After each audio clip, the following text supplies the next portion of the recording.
Olá, seja bem-vindo ao meu canal. Meu nome é Ângela Natel e vamos para a leitura da semana.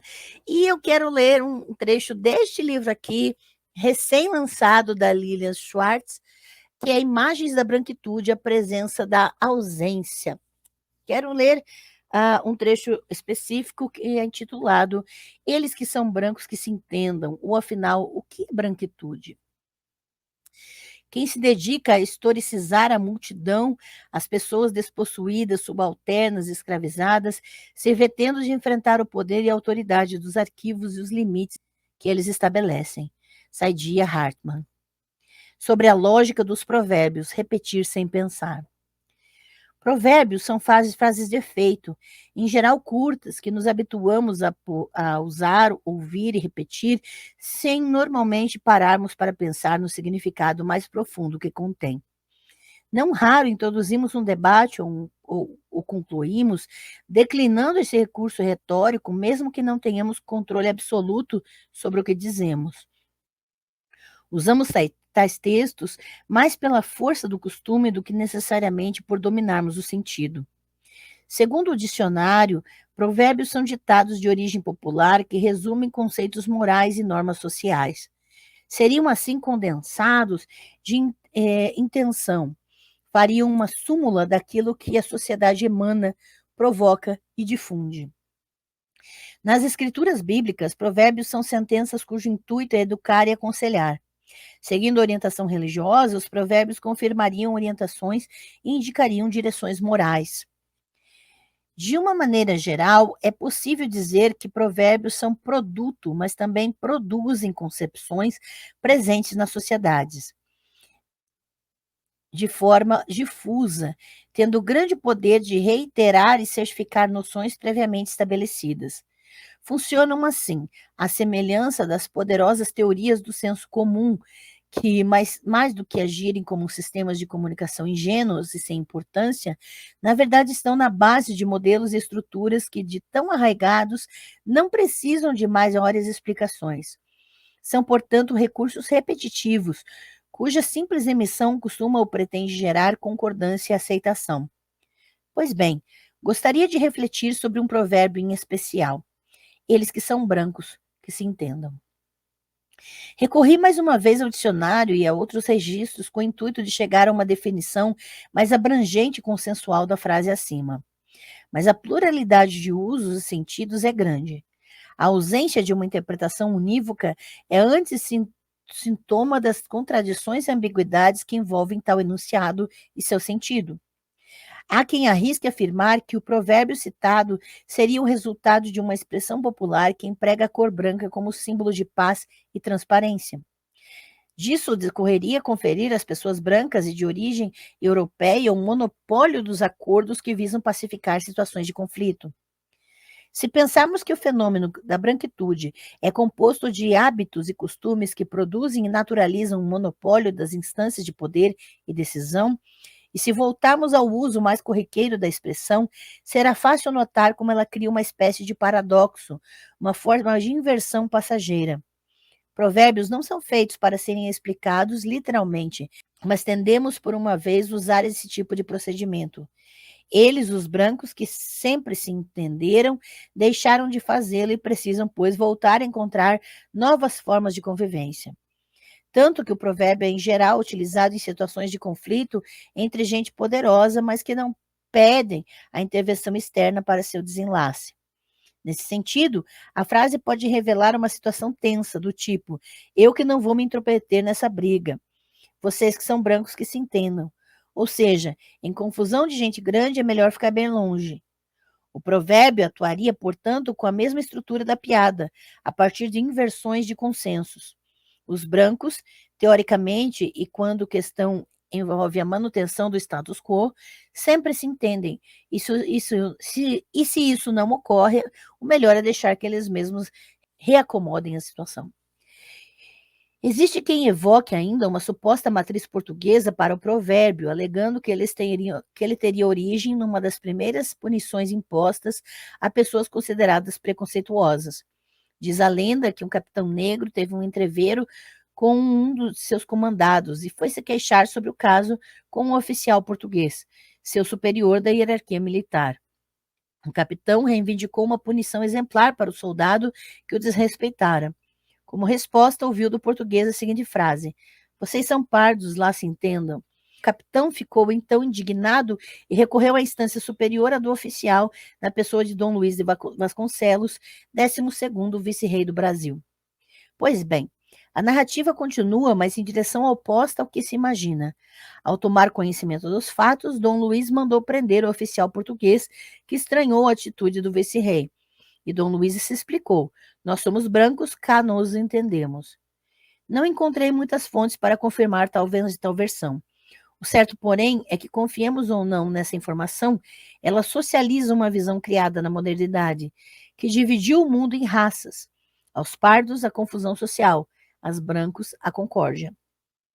A alegação de que o provérbio tem origem portuguesa parece realmente bastante frágil, uma vez que a expressão é utilizada de forma recorrente também na língua espanhola.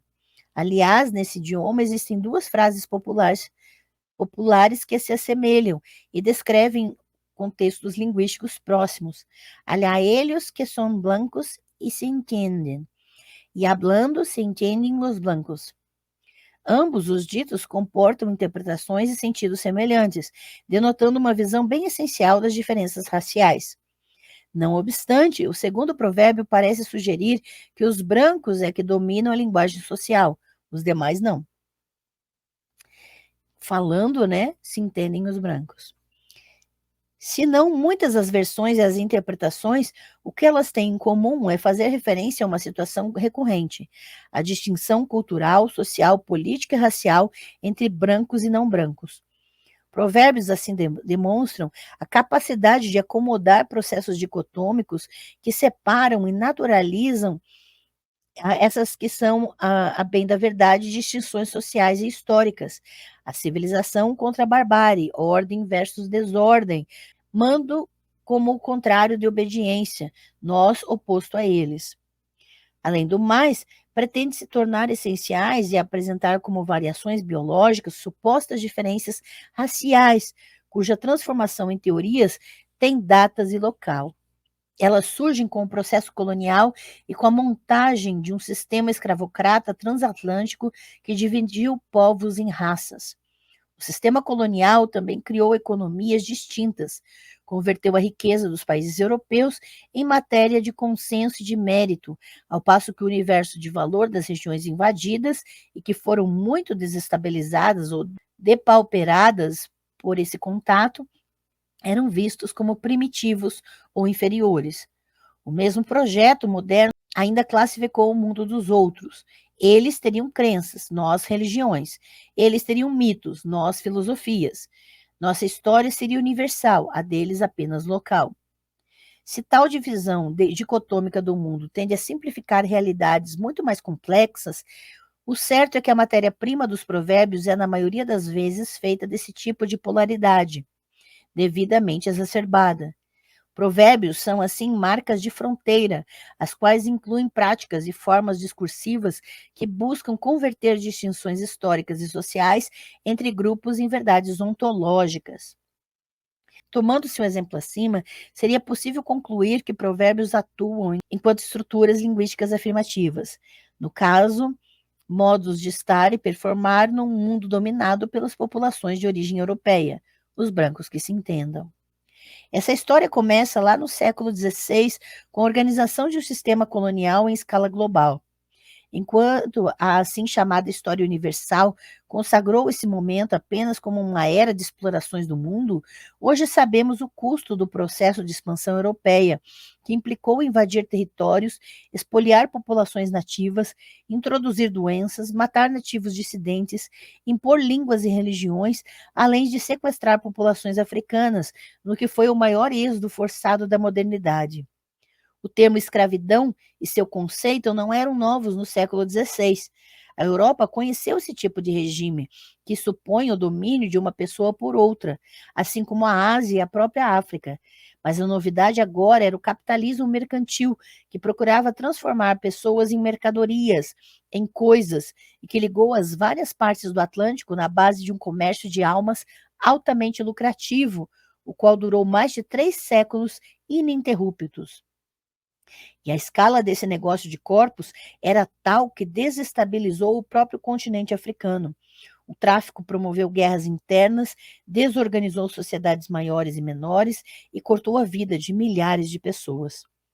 Se hoje se mensura que na época da colonização houve uma taxa de perecimento de indígenas que viviam no litoral da ordem de 95% no que se refere às pessoas negras, sabe-se que dos 12,5 milhões de habitantes retirados de vários grupos e nações africanas, apenas 10,7 milhões chegaram com vida às Américas, e desses 5,8 milhões tiveram como destino o Brasil.